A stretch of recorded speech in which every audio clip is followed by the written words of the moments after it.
आज लाल किले से प्रधानमंत्री नरेंद्र मोदी ने एक बहुत बड़ी बात कही। वो बात है कि आप अपने बच्चों को नक्सली दिमाग से दूर रखने की कोशिश करें। ये बात बहुत बड़ी है। भले ही बहुत सारे को यह नॉर्मल लगे, पर भारत के भविष्य के लिए, भारत के एक स्थिर, यहाँ पर अस्थिरता न फैले, इसके लिए आज ही एक विकसित भारत के लिए अगर आपको काम करना है तो अपने बच्चों को इस नक्सली विचारधारा से दूर रखना सबसे ज़्यादा ज़रूरत है।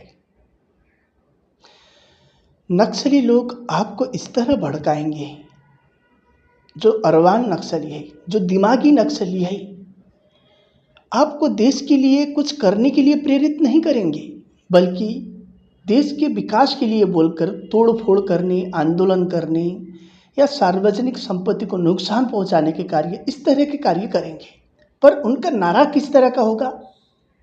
बोलेंगे कि हम विकसित भारत के लिए काम कर रहे हैं। ये एक किस्म से नक्सली दिमाग होता है। देश में अस्थिरता फैलाना, अपने बच्चों को इनके साथ जुड़ने ना दें।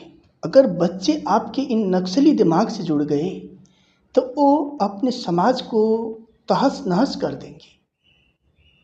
उनमें अपने समाज के प्रति किसी भी तरह की जिम्मेदारी महसूस नहीं होती। वो अपने समाज को कलंक के रूप में देखते हैं। वो अपने देश प्रति कभी गर्व नहीं करते, अपने सेना प्रति कभी गर्व नहीं करते।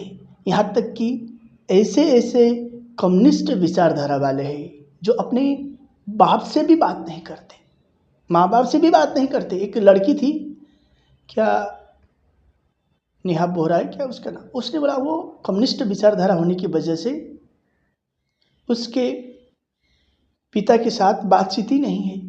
अब इतने कट्टर सोच वाले जो होते हैं वो भारत को तहस नहस कर सकते हैं।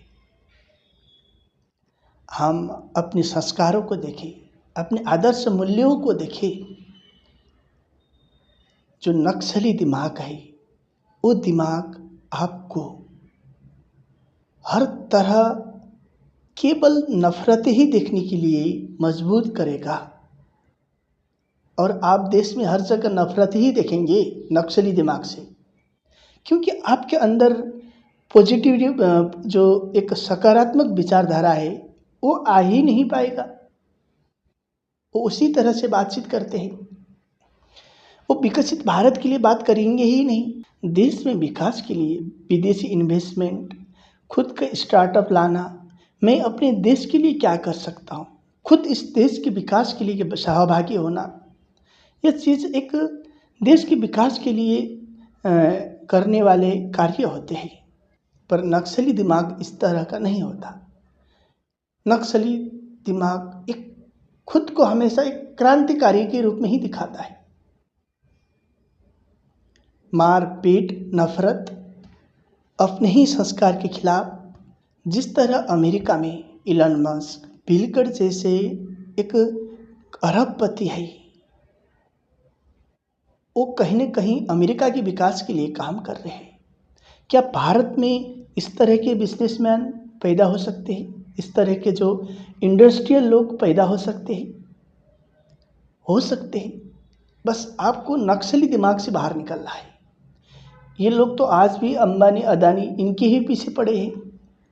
कहाँ से यहाँ इलन मस्क पैदा होगा, कहाँ से यहाँ बिल गेट्स पैदा होगा? हर समय बोलेंगे हम गरीब के लिए काम कर रहे हैं। अगर आप गरीब के लिए काम कर रहे हैं तो क्या अमीर होना पाप है? इसका मतलब ये हुआ कि आप गरीब को कभी अमीर होने ही नहीं देंगे। आप तो गरीब को गरीब ही रहना पड़ेगा आपके साथ खड़े रहने के लिए, क्योंकि आपका नारा तो उसी तरह का है ना। बोलते कि हम गरीब के साथ खड़े रहेंगे। आप हमेशा गरीब के साथ ही खड़े रहेंगे, क्योंकि गरीब को तो आप अमीर होने देंगे ही नहीं। जो अमीर होकर देश में बिजनेस फैला रहा है, जिस तरह अमेरिका में भी देखेंगे इलन मस्क, बिल गेट्स, कितने सारे अरबपति लोग हैं, उनकी इतनी सारी कंपनी है, अमेजन से लेकर माइक्रोसॉफ्ट, टेस्ला, स्पेसएक्स, गूगल, हर तरह से, एप्पल को ही देख लो आप। दुनिया में छाए हुए हैं। क्या भारत में इस तरह का विकास ना हो? क्या भारत में इन्वेस्टमेंट ना हो?